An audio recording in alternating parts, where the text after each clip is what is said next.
جب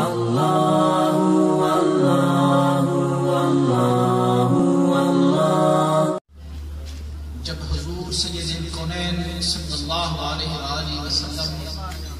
کی عزت و عظمت و ناموس کی جب بات آتی ہے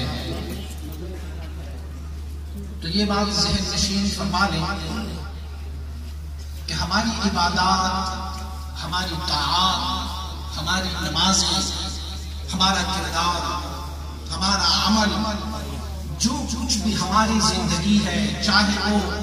اخروی زندگی ہو یا دنیاوی زندگی ہو، دونوں زندگیوں کے لیے سب سے پہلی جز محبت مصطفیٰ صلی اللہ علیہ وسلم۔ یہ محبت و تعظیم و توقیر مصطفیٰ اگر عبادات میں شامل نہیں ہے، اگر نمازوں میں شامل نہیں ہے، اگر طاعات میں شامل نہیں ہے، تو نماز صرف اٹھنے بیٹھنے کا نام رہ جائے گا، تمہارا روزہ صرف اس بات کا نام رہ جائے گا کہ صبح سے لے کے شام تک تو بھوکا پیاسا رہے گا۔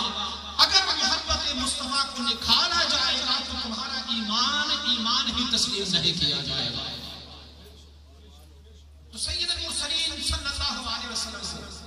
جب تک کہ آپ اپنی نمازوں میں ان کی خیال نہیں رکھیں گے، جب تک کہ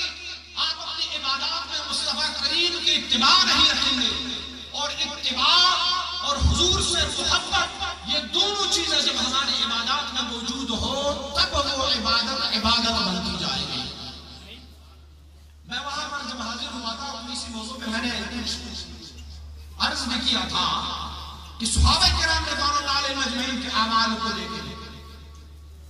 صحابہ کرام رضوان اللہ علیہم اجمعین، سیدنا صدیق اکبر رضی اللہ عنہ سرخیل صحابہ ہے، اور آپ مبارک کی ہستی افضل البشر بعد الانبیاء ہے۔ افضل البشر بعد الانبیاء سے اللہ پوچھتا ہے، ابو بکر یہ بتا کہ تو اللہ سے زیادہ محبت کرتے ہو یا اللہ کے حبیب سے زیادہ محبت کرتے ہو؟ تو آپ نے پیارا سا جواب عنایت فرمایا، آپ نے فرمایا ابو بکر بھی اس دنیا میں موجود تھا اور رب کائنات بھی اس کائنات میں موجود تھا اور ہے اور رہے گا، لیکن فرماتے ہیں میں نے رب کو تب پہچانا جب محمد مصطفیٰ کو پہچانا، اللہ کو تب پہچانا جب حبیب کبریا کے بارگاہ میں آیا۔ تو رب واحد لا شریک ہے، لیکن رب کی پہچان ہمیں مصطفیٰ کی در سے ملتا ہے۔ اگر مصطفیٰ کریم کا در نہ ملے تو تجھے اللہ کا در نہ ملے گا اور نہ مل سکتا ہے تمہارے۔ ہم پر لوگ اعتراض کرتے ہیں کہ یہ لوگ ذرا زبان تیز استعمال کرتے ہیں، زیادہ زبان استعمال کرتے ہیں۔ کائنات نے فرمایا کہ کل بعد ذلک زنیم، رب کائنات نے فرمایا میرے محبوب کی گستاخی کرنے والا تو حرامی ہے۔ اللہ خود زنیم کا لفظ استعمال کرتا ہے۔ اللہ فرماتے ہیں زنیم وہ ناجائز اولاد ہے۔ تو اگر حضور سید عالم صلی اللہ علیہ وسلم کی عظمت اور حضور کی ناموس کا مسئلہ آ جائے، لیکن میں پہلے بھی عرض کر چکا تھا کہ جب باڑہ میں ہم اٹھے تھے، باڑہ میں جب ہم اٹھے تھے نا تو لوگوں نے کہا تھا یہ ان کا ذاتی مسئلہ ہے، لوگوں نے کہا تھا ذاتی مسئلہ ہے۔ ہم نے تب بھی اٹھایا کی آواز، ہم نے کہا ذاتی مسئلہ نہیں، حضور کی عظمت اور ناموس رسالت کا مسئلہ ہے۔ ہم نے وہاں بھی اعلان کیا تھا، کسی نے مانا یا نہیں مانا۔ آج اگر خادم حسین نظوی صاحب اٹھے ہیں تو لوگ یہاں بھی ان میں اٹھاتے ہیں، کہتے ہیں یہ ذاتی مسئلے کے لیے اٹھے ہیں، وہاں بھی ذاتی مسئلہ نہیں تھا، یہاں بھی ذاتی مسئلہ۔ ہاں یہ ہمارا ذاتی مسئلہ ہے، کیونکہ مصطفیٰ کریم کی شان بڑھانا ہمارا کام ہے، ان کی عظمت پر مٹنا ہمارا کام ہے۔ اور یہ جو آپ سب ہونا جہاں اس مجلس میں بیٹھے ہوئے ہو، میں خادم صاحب کو یہ بابر کراتا ہوں، میں کہتا ہوں آپ سچے اور سچے مشن کے لیے اٹھے ہیں۔ ہم سب آپ کی سپاہی ہیں، ہم سب آپ کے فوجی ہیں، ہم سپاہی ہیں آپ کے۔ اگر مسئلہ ہو ناموس رسالت کا، اگر محبت مصطفیٰ کا مسئلہ ہو تو محبت مصطفیٰ اور ناموس مصطفیٰ کو ہمیں ہمارے پیر و مرشد رحمزادہ سے فرحمان نے سکھائی ہے، گٹھی میں ہمیں پلائی ہے۔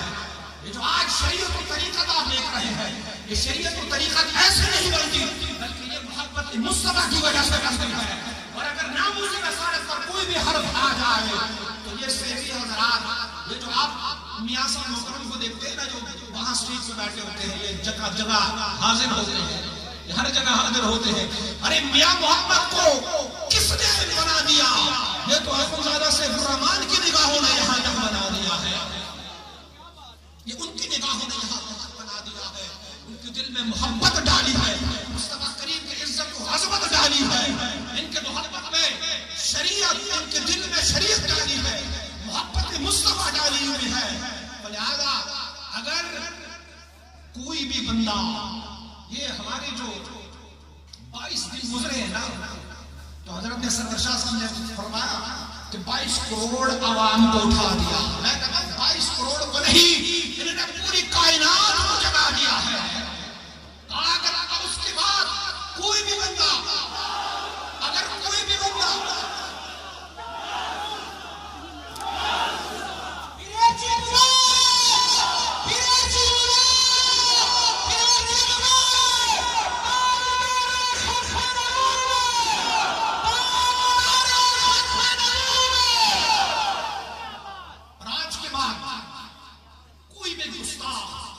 گستاخی کرنے سے پہلے 1000 بار سوچے گا کہ اگر گستاخی کے ادنا سا اشارہ بھی کیا تو یہ عظمت مصطفیٰ کے گن گانے والے پھر سے اٹھ کے کھڑے ہو جائیں گے، یہ عظمت مصطفیٰ کے گن گانے والے پھر سے اٹھ کے کھڑے ہو جائیں گے۔ لہذا مجھے سب سے بڑی خوشی اس بات کی بھی ہوئی ہے، اور یہ میں سمجھتا ہوں کہ امیر المجاہدین کا ہم پر احسان ہے کہ جمعے والے دن جب میں وہاں پہ آج آستانے میں جب میں خطاب کر رہا تھا تو میں نے اپنے بندے سے پوچھا، میں نے کہا اسپیکر آن ہے یا آف ہے؟ انہوں نے کہا اسپیکر تو آن ہو گئے ہیں، سارے سب آن ہو گئے ہیں، کوئی رکاوٹ نہیں ہے۔ اگر سنی ہو آپ نہ اٹھ جاتے، اگر آپ میدان عمل میں نہ آتے تو صلاۃ و سلام پر پابندیاں لگنی تھی، لگ گئی تھی، تمہارے اسپیکر بند ہو گئے تھے، دوسروں کے اسپیکر کھلے لگے تھے۔ لیکن اگر ایسے آپ کو لیڈر مل جائے اور ہم سب سپاہی بنتے جائیں گے تو انشاءاللہ العزیز الدین محمدی پھر سے عمر آئے گا، پھر سے وہ مصطفیٰ کی گن گاتے رہیں گے۔ تو میں نے عرض کیا کہ آپ اپنی زندگی کا اوڑھنا بھی چھوڑنا، آپ اپنی زندگی کا اٹھنا بیٹھنا محبت مصطفیٰ میں ڈالنا، چلتے کرتے ہوئے محبت مصطفیٰ کا عملی نمونہ بن جائے تو پھر دنیا تمہارے سامنے جھکتی جائے گی، فرعون وقت بھی تمہارے ساتھ جھکتا جائے گا، جابر اور ظالم حکمران بھی تمہارے ساتھ جھک جائیں گے۔ لیکن اگر دل میں شمع محبت مصطفیٰ جلائی ہوگی تو تب کامیابیاں ملیں گے۔ میں مشکور ہوں کہ آپ ہمارے اس نظر میں تشریف لائے ہیں، اور یہ سارے آپ کے مجاہدین جو بیٹھے ہوئے ہیں، میں اکثر اپنے ساتھیوں سے کہتا ہوں ہم نے یہ صحیح دستار سنت مصطفیٰ صلی اللہ علیہ وسلم بھی سمجھ کر پہنی ہوئی ہے، لیکن یہ ہمارے ایک اور کام بھی آ جاتا ہے، کبھی اگر محبت مصطفیٰ پر ہمیں شہادت مل جائے تو یہ ہماری کفن بھی بن جاتی ہے، یہ ہماری کفن۔ اللہ قبول فرمائے۔ یا رسول اللہ